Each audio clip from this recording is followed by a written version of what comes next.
पाण्याचा वापर न करता आपण ही पोकळ्याची भाजी पाहणार आहोत। त्याचप्रमाणे रक्तवाढीसाठी ही सुपर भाजी आहे। ह्याच्या पाण्याचा वापर तुम्ही लहान मुलांना देऊ शकता। अगदी हेल्दी असं हे पाणी आहे। त्यासाठी आपण 4 ते 5 पाकळ्या लसूण घेतलेला आहे, अर्धा चम्मच जिरा अगदी बारीक करून घेतलेला आहे। ही आहे पोकळ्याची भाजी, आपण साफ करून घेतलेली आहे। अगदी देठासारखं त्याचा वापर केलेला आहे।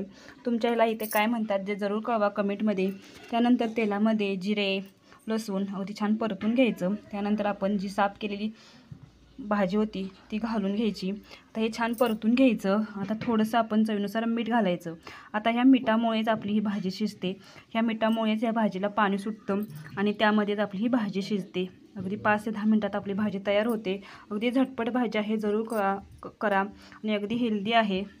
आणि जुगाड रेसिपीला जरूर सबस्क्राईब करा, ज्याने जुगाड रेसिपीचे तुम्हाला व्हिडिओ पाहता येतील। लाईक करा, कमेंट करा आणि सबस्क्राईब करा। तयार आहे आपली पोकळ्याची भाजी, अगदी हेल्दी।